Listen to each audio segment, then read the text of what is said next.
Alors, j'enregistre cette vidéo malheureusement, le jour où on nous a annoncé le décès, le retour à Dieu, disons, le retour à Dieu du pape François, voilà, qui fut un très bon pape et qui prêcha l'amour. Et comme je l'ai entendu sur KTO d'ailleurs, il a fait de beaux écrits sur l'amour. Il rappelle en fait ce qu'il a écrit dans les évangiles et dans la Bible en général.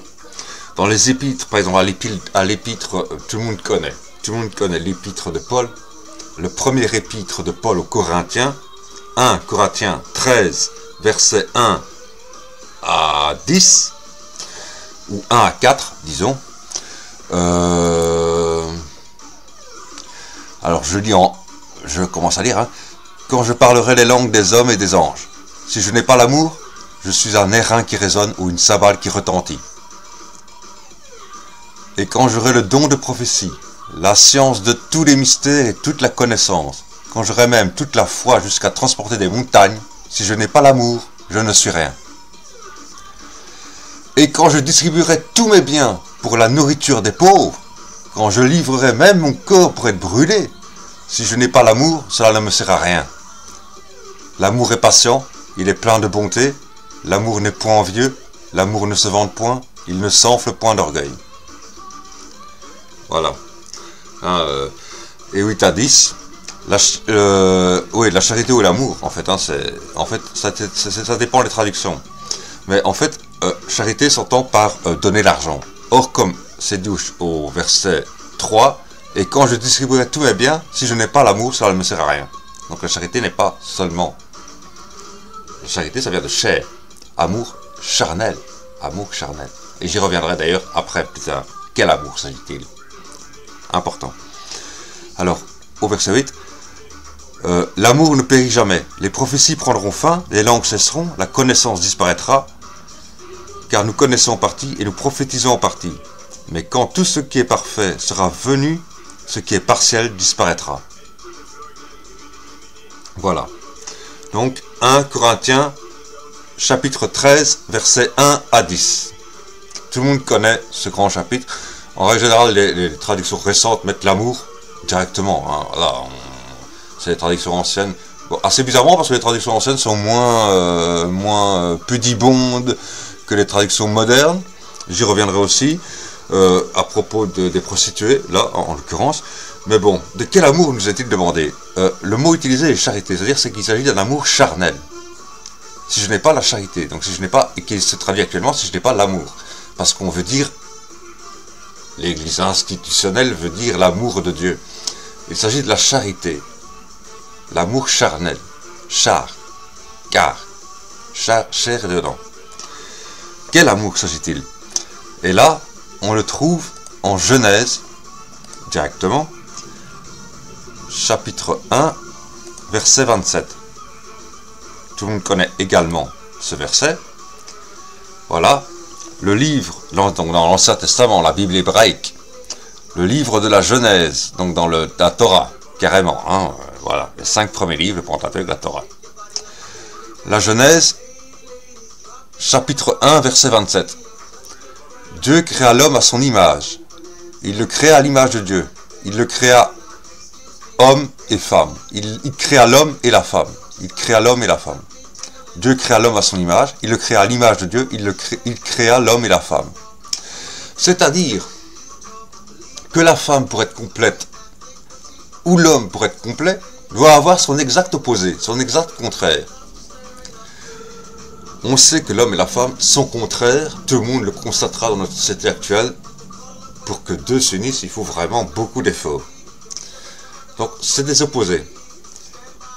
Et l'amour qui est recherché, c'est l'amour de ce qui est opposé, justement, pas de ce qui est semblable. L'homme doit chercher la femme pour se compléter, sans la femme, il n'est pas complet. Il ne sait rien faire, comme l'a dit Paul dans Corinthiens, que je venais de lire avant. Je ne suis rien sans l'amour. Il s'agit de l'amour de la femme que l'homme doit rechercher, et la femme doit rechercher l'amour de l'homme, bien sûr. Mais il est un fait évident que dans toutes les religions monothéistes, et on le voit bien avec l'islam par exemple, dans le Coran c'est clairement expliqué, la femme est conçue par l'homme comme un cadeau de Dieu, que Dieu lui a fait. Et les femmes disent, mais c'est un problème, parce que la femme n'est pas qu'un cadeau. Mais je dis que le problème, c'est pas que l'homme considère la femme comme un cadeau. Le problème, c'est que la femme ne considère pas l'homme comme un cadeau. À part qui? À part les prostituées, qui lorsqu'elles reçoivent un peu d'amour sont déjà vachement contentes, parce qu'en général, elles ne reçoivent que l'échange fric-baise. Dès qu'elles reçoivent un peu d'amour, elles sont vachement contentes, les prostituées. C'est les seules qui ont... Et justement, Jésus lui-même le dit. Jésus lui-même le dit. Dans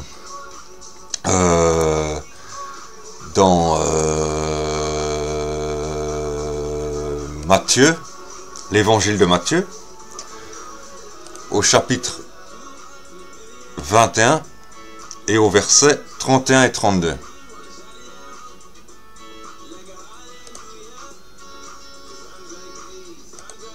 Donc, livre de Matthieu, évangile de Matthieu, chapitre 21, verset 31.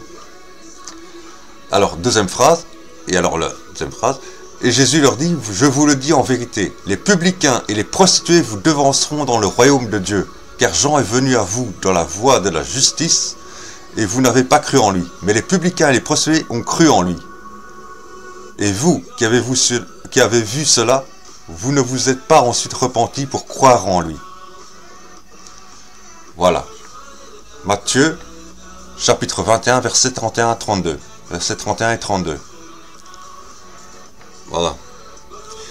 Alors, les prostituées remplissent une place messianique très importante. Et la preuve en est le jugement du roi Salomon. Et c'est pour ça que je dis que les Bibles anciennes sont moins pudibondes que les Bibles actuelles. En effet, nous avons l'histoire racontée dans le premier livre des rois. C'est bien, s'agit bien de celui-là. Oui, premier livre des rois. Premier livre des rois.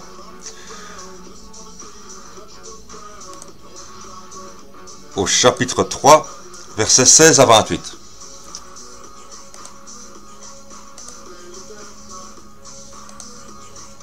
Donc le premier livre des rois, chapitre 3, versets 16 à 28. En général, dans nos Bibles actuelles, on se contente de dire « Alors deux femmes vinrent chez le roi et se présentèrent devant lui. » À propos du nourrisson, à qui appartient-il, hein, le fameux jugement de Salomon qui indique la sagesse de Salomon. En fait, dans les anciennes traductions, qui sont beaucoup moins pudibondes que nos traductions actuelles, on a « Alors deux femmes prostituées vinrent chez le roi et se présentèrent devant lui. » Voilà. Et Salomon accepte de rendre justice, et une justice juste et divine, pour des prostituées. Alors qu'il devrait les dire, démerdez-vous. C'est la réaction qu'aurait tout pudibond actuellement, tout croyant pudibond actuellement, bah démerdez-vous, vous êtes des putes, démerdez-vous. Mais non, Salomon prend le temps de... Voilà.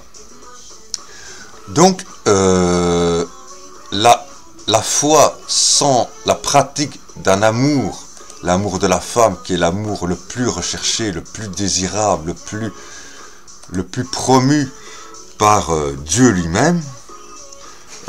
Donc on le voit en 1 Corinthiens, hein, c'est pas moi qui l'invente, hein, c'est 1 Corinthiens, chapitre 13, verset 1 à 4, 1 à 8, 1 à 8. Donc le premier livre des Corinthiens, première lettre aux Corinthiens, chapitre 13, verset 1 à 10. Quand je parlerai les langues des hommes et des anges, si je n'ai pas l'amour, si je suis un airain qui résonne ou une cymbale qui retentit, et quand j'aurai le don de prophétie, la science de tous les mystères et de toute la connaissance, quand j'aurai même toute la foi jusqu'à transporter des montagnes, si je n'ai pas l'amour, je ne suis rien. Et quand je distribuerai mes biens, tous mes biens, pour la nourriture des pauvres, quand je me livrerai même jusqu'à mon corps pour être brûlé, si je n'ai pas l'amour, cela ne me sert à rien. Voilà. Donc, et je crois que le pape François, bien que ne connaissant pas l'amour, enfin il a connu l'amour charnel étant jeune, donc voilà, mais il a l'amour. Le pape François avait l'amour, il avait l'amour des autres, il y a certes l'amour des femmes, mais on est une éponge. Comment avoir de l'amour pour les autres si je ne reçois pas l'amour de quelqu'un? Alors vous allez me dire, oui, mais tu as bien reçu l'amour de tes parents. En général, il s'agit d'un plus, dans mon cas, moi, d'un contrôle que d'un amour. D'une surveillance que d'un contrôle. D'une surveillance que d'un amour. D'une surveillance et d'un contrôle que d'un amour. Et c'est en général le cas pour beaucoup d'enfants, hein, soyons clairs. Même à notre époque. Même à notre époque.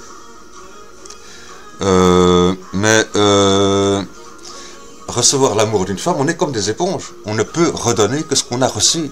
Si on ne reçoit pas l'amour des femmes, alors qu'on aime les femmes le plus, mais de fait, on ne peut pas donner d'amour ni à Dieu ni aux autres. Excusez-moi de le dire. Donc François a reçu l'amour des femmes étant jeune. C'est pas quelqu'un qui sort de l'école, qui directement de l'école a fait le séminaire et qui directement du séminaire est devenu prêtre, puis a grimpé. Il a toute une historique, il a été sorteur de boîte de nuit, il a une vie réelle derrière lui, quoi. C'est ceux les meilleurs, c'est les meilleurs prêtres, les meilleurs curés, les meilleurs évêques, les meilleurs archevêques. On en a connu un d'archevêque à Paris, l'ancien malheureusement, qui a dû démissionner pour une histoire idiote et ridicule. Enfin bon, j'ai oublié maintenant son nom, c'était le dernier, l'avant-dernier, hein, l'archevêque de Paris, qui malheureusement a dû démissionner, alors qu'il était très bon, et justement très bon. Pourquoi? Parce que médecin, et ayant vu une vie civile avant, voilà, il a connu des femmes, voilà, et le pape François aussi. Et donc, ayant connu des femmes, ayant connu de l'amour, il peut donner l'amour à Dieu et aux autres, aux frères. On peut donner de l'amour à ses frères que si on a reçu de l'amour soi-même. Et de qui reçoit-on l'amour? C'est écrit en Genèse, on reçoit de l'amour de son contraire, c'est-à-dire pour l'homme, on reçoit de l'amour de la femme, et pour la femme, on reçoit de l'amour de l'homme. Voilà. Donc voilà, c'est pour ça que j'estime que je suis sans amour, et que je suis, voilà, je suis redevenu sans amour. Et voilà, mais j'ai de l'amour à donner, bien sûr, mais c'est de l'amour qui provient de Dieu, alors. Parce que, honnêtement, parfois je suis vraiment, même dans mes rêves, un salaud total. Ça me parvient jusque dans mes rêves. Mon inconscient est un inconscient de salaud total, parce que j'ai vu trop de salauds avoir trop de chance, et trop d'honnêtes avoir trop de malchance. Voilà. Mais donc, c'était l'enseignement sur l'amour de 1. Je vous invite à lire le premier livre, le premier épître aux Corinthiens, chapitre 13, versets 1 à 10. Et voilà. Et ensuite, faire des lectures parallèles, hein, aller chercher dans l'Ancien Testament, aller chercher dans les évangiles, Matthieu, comme j'ai cité, et d'autres, et voilà. Et pourquoi je parle des prostituées? Parce qu'on est dans un monde où malheureusement, pour avoir de l'amour, il n'y a plus que les prostituées qui restent. Mais est-ce que c'est mauvais d'aller voir une prostituée? Selon l'Ancien Testament, oui, parce que tous les prophètes diront à celui, c'est comme dans les proverbes, hein, celui qui respecte ses parents garde ses biens, celui qui va voir les prostituées les dilapide. Or, Jésus rachète les prostituées. Et Salomon aussi, le roi Salomon aussi, lui-même, en premier, rachète les prostituées, en disant, je fais justice aux prostituées. Voilà. Je rends justice juste aux prostituées. Bon. Et en disant carrément qu'elles arriveront avant les pieux croyants au paradis. Pas au paradis, mais au royaume des cieux, au royaume de Dieu. Voilà. Carrément pour Jésus, pour ce que dit Jésus. Hein. Donc voilà. Donc voilà, c'était quoi.